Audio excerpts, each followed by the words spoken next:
I'm Lauren Kelly. And I'm Chelsea Beers, and you are listening to... It's ApPARENT. Because for some people, it's just not obvious. A weekly podcast where we discuss and laugh about parenting, all the joys and sorrows, and all the special parts of us that died as individuals. While drinking booze. Cheers!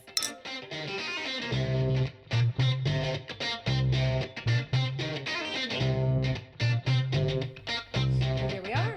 Oh, hi. Hi. Hi.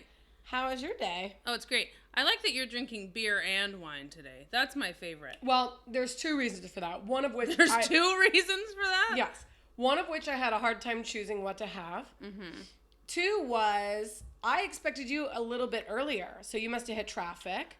And I sat there and I was trying to wait for you.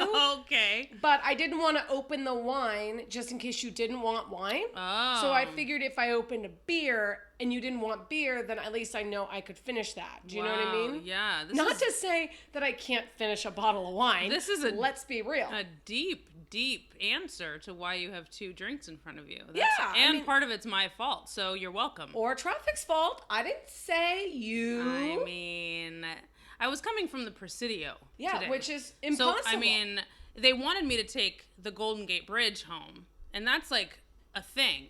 Yeah. That's a whole like venture journey. And that's a shit ton of bridges too. To take for right. where we live. Yeah. And that's how I had to get there today, so it would shave off like another 25 minutes. So I got to the Presidio today by taking like the Pinole Bridge, the Carquinez Bridge. Like I took like 4 bridges. So those that you don't know, the Presidio is in San Francisco. It's an old army base, right? It's I think gorgeous. It's Navy or something like that.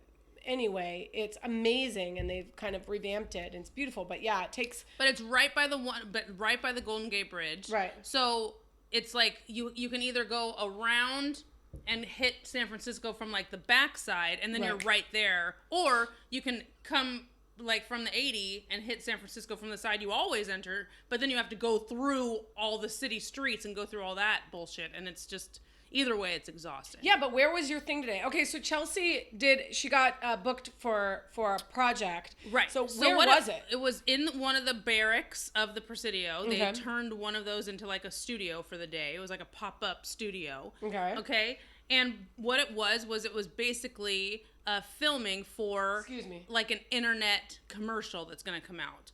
And what it was, they were very secretive about it, but it was some sort of taste test. So I was going to be a product taster, taste test, but were very secretive of what it was, right? So what did you think going in? Like you were going to eat poop? Well, yeah, I was like thinking that I was like on Fear Factor. Like my mind went to the utmost crazy. I'm going to eat crickets. Or something's going to crawl on me and I have to eat it. Like, something's going to... Because they're not telling me what I have to eat. Goat balls or... Yeah, no, that's gross. Right. Yeah. So I was like, okay, I'm just going in and here we go, you know. And so I went in and they were very secretive. And we went in 2 at a time. So, you know, like we could pretend to be friends going to this funky new thing where we're... You know, whatever. I had never met this girl in my life. And I was like, come on, let's hang out. We're friends. That's how I talk with my friends. You don't talk with me like that. That's why I've never spoken to you like that. Fucked up. That's so mean. I'm sorry. I've been in the car for a long time. We've been on air for like less than 5 minutes. I know. And you're already saying we're not friends? Okay, so then we get in the room, right? Yeah. And this guy is sitting there with all these little like tiny little dishes, right? And you can taste test this salad dressing, and you can taste test this yogurt and granola, taste test this candy, these cups, the tiny little cups of coffee and tea, and it's all little random. Oh, this pasta sauce with breadsticks, you can taste that. And we're like, okay, so it's all these little tiny dishes that we got to taste, right? And they were great, and they were all organic, non-GMO, like, you know, all this great healthy food. Hang on. Okay. Healthy food. And so we were like, oh, okay, this isn't bad. Like, you know, what is the catch, right? And so then they're like, okay, now let's take you in the next room and show you the next surprise or whatever, right? And I was like, oh my God, here it is. They made them all out of bugs. Like they secretly fed me testicles that tasted like pasta sauce. This is what I'm thinking, right? I would be too. Right, exactly. I'm like, don't try to trick me. So then they take us into a next room, and it's set up kind of like a pop-up shop, like a pop-up like grocery store. Okay. Like there's stuff like on every shelf. There's bags of the food that we ate, you know, like for sale and stuff. But then there's also like kitchen utensils, graters and measuring cups and like mugs and knives and all this stuff. And he goes, and this brand makes all this food, makes all these makeup and these cleaning supplies and all these utensils. And what if I were to tell you that every single thing that you ate today and you see for sale here was only $3 each? And we were like, what? So the whole thing is like this brand new brand that's coming out that they you buy anything that you want from them. Every single thing is $3 each, and they ship it to your door. Wow. I know. I mean, what if you want a hand job? I was like that blown, for $3? I was blown away. Well, with tip. Oh, so, okay, all right. So I was just like, I had no idea. I was like, this is actually really cool. So they just really exceeded my expectations of what today was, but I didn't really have any. My expectations were very, very low. Bugs and sperm, right. yeah. So, thank God. So, do you think you booked it? Oh, no, I did. It was filming today. Oh, you did it. Oh, that's right. Yeah. You booked something. It was all filming today. Today was just like the whole thing. They wrote me a check and I left. Hell, let's cheers to that. Right. Let's cheers to you booking something crazy, weird, but fun and cool. Right. And let's cheers the fact that I already finished my beer, so now I'm just drinking wine. Oh, congratulations. It was a long story, though, so good job. But you really expedited it. You did a good job. Thanks. So, yeah. So, anyway, because I'm so jazzed about it, I will tell you, the website's not up and running. It'll be up and running in like 2 weeks, and that's when they're going to blast like the internet like thing that they're going to edit. Right. And it's called Brandless, I think, brandless.com or something like that. And it's a marketplace online, and they ship all this stuff to your door, and it's only $3. And they had shit like coconut oil, like jars of coconut oil, jars of like organic peanut butter. But how big is it? Is it like a shot glass? Well, they're definitely not like a 5-gallon tub, but Costco size. Right. But the fact that you can get this, coming to your door for $3 each, it's like, okay, that's fine.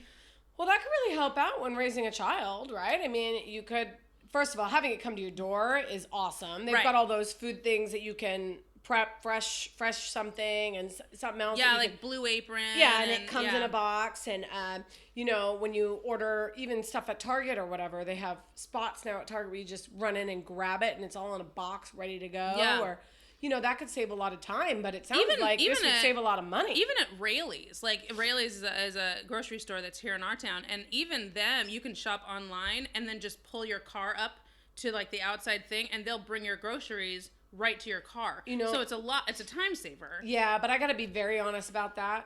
I'm super picky about my shopping, especially when it comes to I've never produce, done it in my life. Because I would never let anyone choose my produce. No, I'm like the person that will go, and if there's a box of Triscuits, like I will not take the first box because I don't know if people were like touching it or if it's open or silly. Or ice cream's another one. Or milk. The second one is you think about it, if they're like taking it out, someone's grabbing ice cream. I mean, the Triscuits is kind of silly, I'll admit. If the box is damaged, I'm a little less likely to grab it. But if someone's grabbing ice cream at the store and they go to the checkout and they don't have enough money to pay, they have to put the ice cream back. How long is the ice cream standing out before it goes back in? And they're not putting that back in the back. They're putting that right up front. So you always have to get a couple back. And then bananas. Like, come on. Apples is another one. I don't even trust my husband to go get my produce because I am picky as hell. I need to check all the apples around, make sure they're... And then bagging? Somebody's going to put a banana in the bottom. No, absolutely not. I actually, because I worked at Trader Joe's for 10 years, shout out to Trader Joe's, they really take pride in teaching their people how to properly bag. I don't know if it still is. I haven't worked there in quite a while, but... For the 10 years that I worked there, I was so proud of myself. I prided myself on the fact that I could bag. And I still do. I go to the store now, and they're like, so do you want me to bag? I said, no, please go help somebody. I need to bag this stuff. Because, no. Some bitch the other day put my bagged salad on the bottom. I said, "No, can I do this? No. Can I do this, please? Right, you get can you home, take it's a all 10? bruised. You go take a 10. You need to sit down." They do that with the bread too. They put the bread with like the cans. An avocado, that's another one, man. You can't just shove an avocado in there. Like, yeah, you do. I never had a bagging, class, but I feel like it's common sense. Well, if common sense was common sense, it wouldn't be called common sense. I'm just saying. It would just be called sense. It's not common sense if you have to label it common sense because so many people don't have it. Well, if it was common sense, then it would be common. No. It's either not common sense. It would just be sense. Or it's common sense. No. I don't know. We're going to have to ask somebody. I don't know what they put in that beer, but I'm really questioning this. This is like the time that I asked, why is it that sheeps do not shrink in the rain if you wash a wool sweater and it shrinks? And I sat on that question forever. Right. And then I realized why. But it took me a very long time. Do you know why? Why sheeps don't shrink? Yeah, like if a wool sweater shrinks when it gets wet. You're asking why don't sheep don't? Why is it sheep don't? It's a very good question. The sheep, it's the body of it. No, it's not the body. It's the wool. You think their body's gonna shrink? No, their bodies don't shrink. The wool on them does, but the wool doesn't shrink if a sheep's in the rain. Anyway, I thought this through. How do you know that? How do you know that a sheep's wool doesn't shrink? Because have you ever seen, I mean, there would be a documentary about the shrinking sheeps. I mean, it's even catchy when you say it. What do you mean? Listen, let me tell you, I give it a lot of thought, and I figured it out. Oh, okay. When you make a wool sweater, go. You take the wool off of the sheep. Yep, that is a good place to start. A spindle, which stretches the wool. And then you build things out of it. Mittens, sweaters, blankets, pants, whatever you guys are going to make out of wool. Okay. They got tennis shoes now. They're made out of wool. Who has that? What is that? That's a shoe company. Wool tennis shoes? Yes. This is what you're saying? You're saying this out loud. People are going to hear this. Oh my God. What are they called? They're called, I want them. I'm going to look it up. Okay. I want them. Anyway, let me finish the story while I look this up. Go ahead. The point is that they stretch this wool, so then when you get it wet, it goes back to its original form, which is sheep form, and then it shrinks. But if you just take a piece of wool off of a sheep and get it wet, it doesn't shrink because that is the original form. It's brilliant, and you know it. It's true. Okay. It's a real deal, man. Okay. I just didn't know we were taking this turn down sheep lane. You know, it's just very serious stuff. So but we were talking about food. So these shoes. Oh, we're still talking about the shoes. Yeah, because you were questioning me that they're on wool shoes. Was. They're called Allbirds wool runners. Mm-hmm. They're amazing tennis shoes, I guess, made out of wool. They have a thing in San Francisco, a store in San Francisco to buy, and they're really proud of their product. They're like 100 bones. But I heard they're amazing, and they're super cool looking. They do look very comfortable. Yeah, they're really cool. I want a pair. You should put a picture up when we put this episode up. You should put a picture with of the wool sneakers. Yes. That don't. But how do they make those not shrink? See, that's something I'm gonna have to go there and ask them. So if you stretch the wool and you make a sneaker, how do you make the sneakers not shrink? But if you are applying the wool to another thing, like they have to put it on some sort of form to make the shoe. So once it's attached to something that doesn't shrink, then that's how it stays the same size. They're attaching it. It's not just wool that's creating a sneaker. There has to be something else to it. Otherwise, it would be a fucking sock. Sell a $90 sock. There has to be more than wool. Be kidding Otherwise, it's a sock. Yeah, you're right. I mean, I think I have seen something shrink halfway.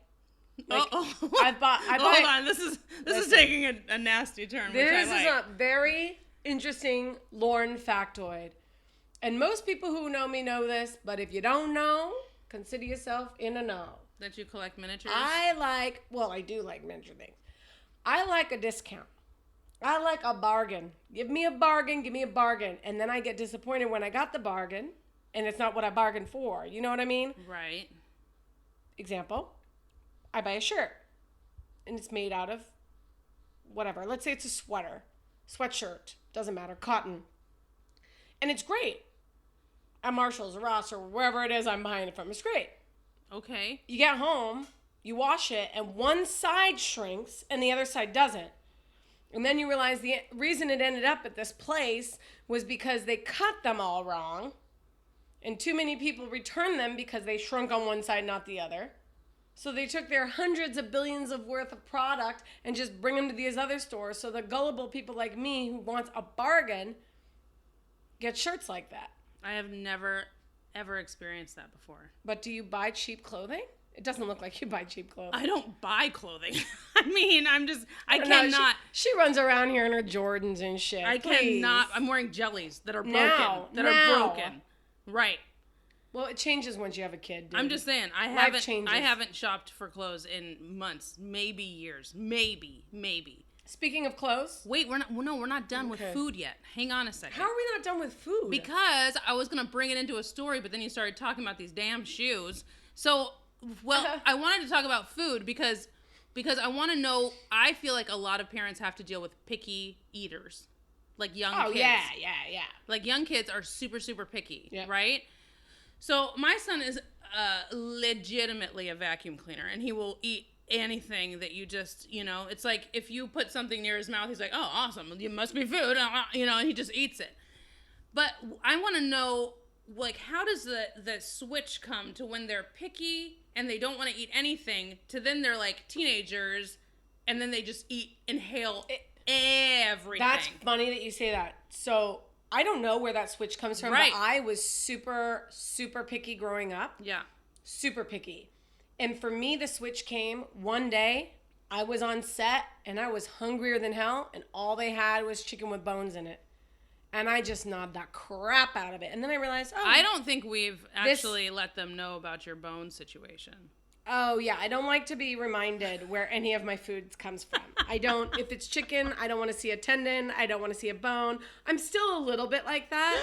It's the funniest thing to me. This is the equivalent of my volume thing on an odd number. It is. Because it's so hysterical. Because you will eat chicken, you will eat beef, you will eat fish. Yes. You don't eat fish. You don't eat fish, no seafood. It makes me projectile vomit. You eat chicken, you eat beef, you eat all these animal products. But I'm super picky on how it's prepared. But you cannot have any reminder that it is an actual animal. Like, for example, when I cook chicken, it's got to be the fastest process to get it out of the bag, get it in the stuff, and then I have to wash my hands and like walk away for a really long time to like get out of my head that it was just like meat that looked like regular muscle. Now, when you're preparing chicken, will you actually debone it? Like, does that... Nope. I buy the breast without the bones. Nope. I cannot, and it probably would save us a shit ton of money, but I can't. I cannot do it. Nope. Nope.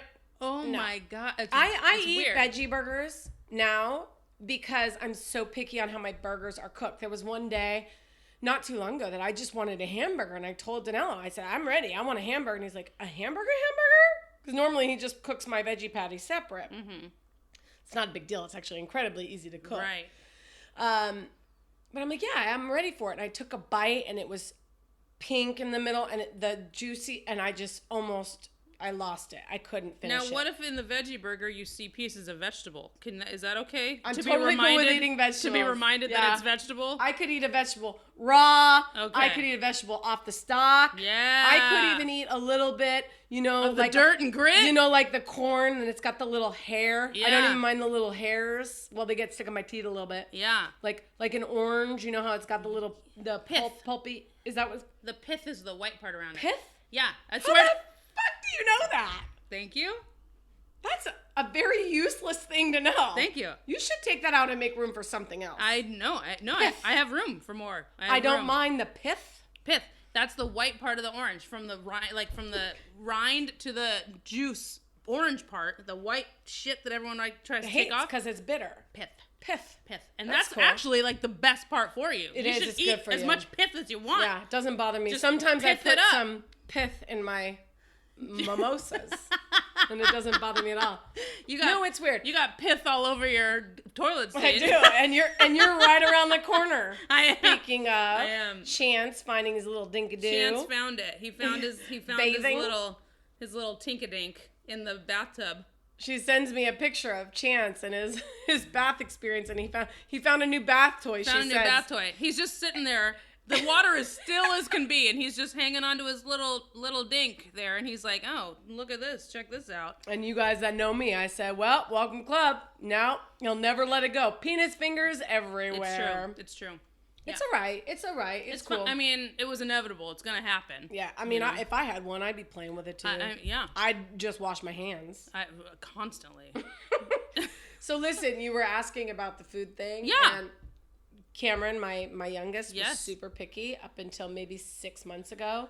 And he's 14 now? He's 14. He'll be 15 soon. And we went to this restaurant we always go, and he normally gets one taco, and he just graduated from getting like the kids meal to an actual meal. But he gets one taco, beans and rice on the side, and just the meat and cheese. And that's like his meal. And it's like, how is this kid alive, you know? Right. The other day we went, and he says, oh, I'll have a super burrito. And she says, what do you want in it? Because we go there a lot. So these people like, no. He's like, everything's fine, just no guacamole. And I looked at him like, shocked. Tomatoes, lettuce. I mean, I'm thinking about the things that are going to be sour cream. Like, how is he going to eat it? Yeah. Within not even 30 minutes. It was 25 tops. Gone. Every little granule and everything just gone. Nice. Now, I don't know if he was being starved where he was the weekend before. It's always a possibility because they were with somebody else. With some people, it's just not obvious. But yeah, and since then he's gotten different things, places we go. So I feel like it's a mixture of being so hungry and realizing that if you just get simple things, you're not going to be fully satisfied. Because I mean, that's what happened to me. I don't know. Either way, Derek was always, he ate anything. Yeah. He was always just a garbage disposal. So yeah. But it's weird because, like, you know, Chance's first food, like solid food that he loved, was avocado. Just plain avocado, which was awesome. I was like, oh my gosh, he's eating a superfood for his first thing. This kid's going to be amazing. You know, and now when I try to give him avocado, like I almost have to mask it like in a sandwich because he won't do it by himself. He's like, next, I've moved past that, Mom, you know?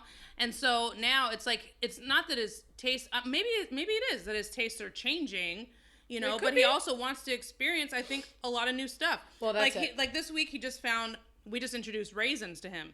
All his world his favorite. Is out of control right now. He like craves raisins. Raisins are really great, though. I mean, they're great. You know, it's like nature's candy. But and he likes dates as well. Like he loves. Wow. Right, and it's phenomenal. You know, but part of me knows that come like 3 years old, 4 years old, they start to get an opinion about food and get really, really picky. Some, you know, and I've heard horror stories about how some kids are just super picky and they won't eat. And I'm like, how am I going to keep this kid alive? I mean, right now he's fine. He's eating everything.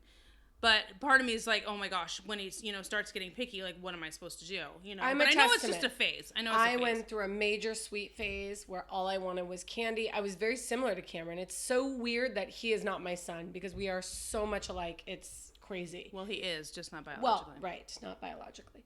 But he likes candy, and he will eat candy and sweets until his teeth will fall out, and he likes just meat and cheese and bread.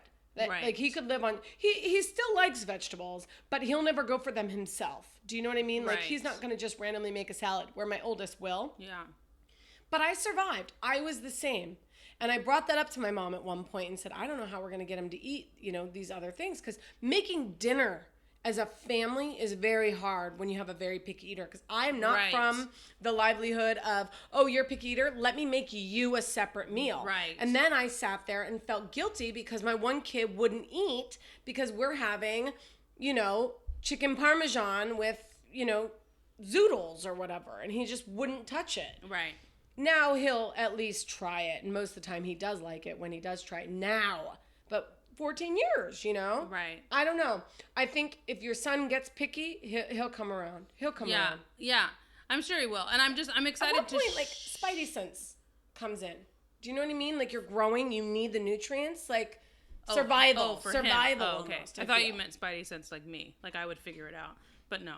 No, he's going to figure it out. Yeah. Even my husband's still super picky. He picked mushrooms out of a meal that we had this last weekend at a nice restaurant. Did he know that mushrooms were coming on? I mean, did it say in my mushrooms opinion, in the either menu? one would have been embarrassing because it's Was it like a mushroom pasta or something? No, it didn't say. It was it was essentially garnish. But my point is that when you go to a restaurant, like a high-end restaurant, normally the chefs know what they're doing. Right. And like every ingredient is completely thought out. Is that what you mean? Yeah. So like if I saw a raw egg on a salad, which I have seen before and I don't necessarily love it, I wouldn't say I'll have that but no raw egg, please. A raw egg or like a sunny side up? No, egg? like raw, like on a salad. Have you ever seen that where it's like yolk and so the raw egg is there and you're kind of supposed to toss the salad itself to mix it with the yolk? Yeah. It's like that. But to me, a raw egg grosses me out. Okay. Or a sunny side. Any egg that's not scrambled grosses me out. Oh my God. But I'm not going to say, I'll have that without an egg. I'll give it a try. If I don't like it, then I don't like it. But I'm surprised more times than not because chefs, shout out to the chefs, they know what the damn doing. Yeah. They do. Yeah. And I watch way too much Food Network and, you know, Master Chef and Hell's Kitchen and all this. I mean, give me it all. And so I feel like I have like a general handle on fine cuisine. Right. Right. But then when are you making dinner for me? But then I want to know. But then I make no meat, no bones. But then I make fish sticks and French fries and stuff. So it's like. So here's the funny thing. Oh, here we go. I used to love fish sticks. I love fish sticks. Can't eat them now. I'll vomit all over the place. But I used to love them growing up. I used to eat fish sticks like crazy. But they don't have any bone. They're not fish. It's not really couldn't fish. do it. I couldn't do it now. I can't even do tuna fish sandwiches. You used to be able to do tuna fish sandwiches too. I can't. There's an adversity. I don't know if something new grew, like a new allergy or something. Wow. Yeah. That's and I don't crazy. like to throw up, so I'd rather spend all day feeling like dirt. I cry every time I throw up. I mean, I'm 36 years old, and even if I throw up now, the feeling of it, I start crying. It's gotta be a control issue. Have you ever been told that you have control issues? Yeah, but I'm not gonna tell you about it. Well, you just did. Oh shit! I just lost control. I got that too. I got that too. That reason we're like, can I talk to you real quick before we're done with the show? Sure. About something? I did kind of commandeer this episode. It's all good. I love it. Okay, listen. Something that really pisses me off. And Are we gonna be able to talk about this in 3 minutes? I just want to know. I mean, I hope so. Okay. Let me hammer it out. Go. So, laundry. Yeah, I love it. Do you do the laundry or what? Yeah. I mean, you have to do laundry, right? Of course. Now, listen, let this be said as a preface. Like, I don't enjoy doing laundry, but I did get taught how to do laundry at a very young age. And my mom specifically said, likes with likes. So, whites with whites, darks with darks, colors with colors. Right. I do not mix them. Okay. For very fucking, sorry for the F-bomb, reasons. 2 days ago, my husband decided to do our laundry. And I had 3, mark my word, 3. You said you don't go shopping earlier in this episode. Neither do I. I went and bought 3 new tank tops. Granted, they were from Target, but whatever. 3 tank tops. No one has to know that. Just say you went shopping. I don't care. I'm not ashamed. I love Target. Me too. Their buyers I shouldn't be saying Target so much. Well, because they should give me money. Their buyers have really stepped it up. They're doing great. Yeah, and their clothes last a long time. Listen, I can buy a cheaper tank top from Target, and it lasts way longer than when I buy something from Schmarshall's. So Schmarshall's. Yeah, because that's what I should be doing. I should be using these other words unless they're going to give us money. This is ridiculous. Anyway. Stargate. Yeah, Stargate. Right, okay. So I put these, he decides to wash these tank tops with his new shorts. Okay. Fine. I didn't notice that until they came out of the dryer and they were ruined because his shorts were black. New black shorts that are all over my tank tops. Now, keep in mind, this is the first time I've gone shopping in probably 4 years. Your tank tops were white? I had a white one, a light green one, and a gray one. All 3 of them are ruined. But are they like ruined or are they like... Oh, I'm going to pretend it's tie-dye in like 3 different spots? No, I'm not. I don't know. No, I would totally wear that. No, I want to see it. I want to see what they look like. I'm so pissed off because to me, it's like, why do you not at late 30s know how to do laundry? One. But then I took this as a learning experience. Listen, this has happened to so many of my clothes. I just donated a huge bag of clothes, and he goes, why are you donating them? I said, 1, they don't fit because I got fat. 2, they have stains that I don't even know where they came from, or holes. I have holes, like little gremlins live in my drawers or something and eat my clothes. So I got rid of them. Then I go and buy 3 tank tops, and now they're all ruined. So then I go, okay, let's talk about this. From here on out, separate the clothes. That's it. he says, okay, I'm sorry. I get home last night and I pull out my favorite blanket. My white furry blanket that I use on the couch. Yeah. Is it wool? And it's not friggin' wool. Okay, I'm sorry. Man. That was scratchy. That was a callback. Plus, if he washed a wool blanket, it would be tiny, and then I might actually like it because it'd be a mini blanket. You like miniatures. I See, don't know. we're bringing the whole episode but he's not together. working with me. He's working against me. It's very clear. Okay, so you bring out your blanket. And it's ruined. How is it ruined?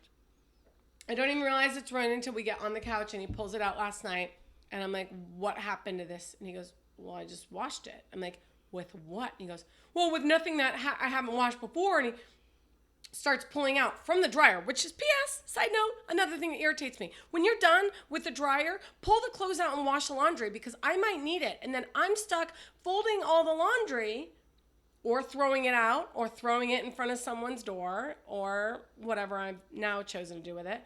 I don't want to deal with it. So he shows me he washed it with another pair of my shorts that I just bought. Well, so I bought 3 tank tops and a pair of shorts. There's the truth. You are crazy. You are crazy. I went overboard. I know it. Did you win the lottery? Seriously. So I went overboard. But not only did he put these damn shorts in the dryer, which I also didn't want to do because I got a big old butt. And I can't be wearing shorts that go up your vajay like these girls nowadays. I'm old. So he pulls out those shorts and I go, well, 1, I didn't want those in the dryer. And 2, those are brand new shorts too. So they're going to leak. Sure enough. So then my shorts, his shorts were in one load. My shorts that he decides to wash do the other load. And I'm fuming because part of me wants to say, just don't do my damn laundry. I mean, that's where we're at. But I already told him that. That's where we're at. Okay, so I get it. You're super mad. Are you ready for this? Because I can trump your story. I'm so sorry. I'm so sorry. I understand that it sucks. No, I would love to feel that. Hold on. Listen to how ridiculous this is. Go ahead. Josh has no problem with starting laundry, like taking the laundry in there and putting it in the washing machine. He's totally cool with. He leaves it moldy. Hold on. When it comes to switching it, he doesn't do it. But I know that he starts the laundry because I'm home with Chance, right? So I don't mind switching it. That's fine. And I also don't mind folding it because I'm A, better at it than him, and B, faster at it than him. So I don't mind folding it because I can do it while I'm listening to something or while I'm watching TV, and it's super mindless, and I can do it really fast, right? Me too. Now, if Josh has the unlucky job of having to fold a load of laundry, this is not an exaggeration. He will leave mine in a pile and only fold his own. Are you kidding me? That would drive me insane too. It's super, super. First of all, I have the fewest amount of clothes out of anybody in the house. Okay? I have the fewest amount of clothes. Okay? And all my clothes could easily be mistaken for pajamas. So it's not like you need to really. You don't need to dry clean it. You don't need to hang it up. Right. If you fold it terribly. That's fine. As long as you made an effort to somehow put it in some sort of pile. Well. That's not just like regurgitated out of the fucking dryer. Right. But then they fold it. And then the other thing that bothers me is that my husband will put it in the wrong drawer. So then in the morning, I'm trying to find this damn shirt. No. It's a workout shirt. We don't even get that far. See, you need to understand. I think I'm just going to be pissed no matter what. The fact that he does that, I need you to hold on to that. Because mine end up in a pile. They don't even end up out of a pile. They stay in a pile. So you're telling me you'd rather clothes in a pile than having clothes that are literally ruined that you'll never wear again? Or you just But I would wear them. That's what you're Is that a good thing to do in our predicament? I would totally wear them. But I also cut my clothes intentionally. I cut my clothes up. I draw on my clothes. I don't care. I was that person. I mean, I could see spilling like a whole bottle of wine on a shirt and then going, it's tie-dye, like whatever. Right, like it's a Rorschach But test. I don't see putting a brand new black shorts or lipstick or chapstick or candy. Like I can tell you a list of things that have ruined my clothes within the last 6 years. Right. And I'm not a shopper, dude. I don't like going shopping. So I mean, I buy these 3 tank tops. I understand that they're all the same. Right. And that I'd rather my clothes in a pile. The kind of person that can wear a white shirt, which is adorable, because I will literally, my my body will disintegrate a white shirt. It sees that I'm wearing white and it's like, oh, really? And it just like it was disintegrates. thicker. It was a thicker white, which is what I think liked. that you guys probably need separate hampers, and that you should just do all the laundry. Now, when he wants to do laundry, let him do his laundry and the boys' laundry, but let him keep away from yours. The boys do their own damn laundry, because that got stopped a long time ago. That's even better. Because they will wash random things in there that would ruin things all over the place. That's even better. Here's a compromise for you. I agree with you. I think that's a good compromise for me. I will bring that up to my husband. Here's what you should say. When you wash my clothes, instead of piling them, can you lay them at least flat? Right. In a pile, so that they're not rinky-dinky. I mean, underwear, whatever. Which is fine. Underwear, socks, but like, whatever. But if they're in a flat pile. Right. Bless you. Bless you. Wow, that was 3 in a row. I've never done 3. I'm not saying bless you again. No, you don't have to. Good things happens in threes. I'm not going to sneeze again until I'm 40. That was the most I've ever done. I think you're right. All right. And I'm so sorry. we got compromises. Right. Should we cheers to that to end this up? Yeah. Cheers. Follow us, guys. Facebook, Twitter, YouTube, at It's Apparent Pod. You can also follow us individually. I'm on Facebook and Twitter and YouTube's. Chelsea Bierce, Bearce. If you're interested in following me and seeing what I'm up to, you can find all that information on my website, lauren-kelly.com. And don't forget to review us. Yep. Bye, guys. We out. Make it count. Boom. Bye.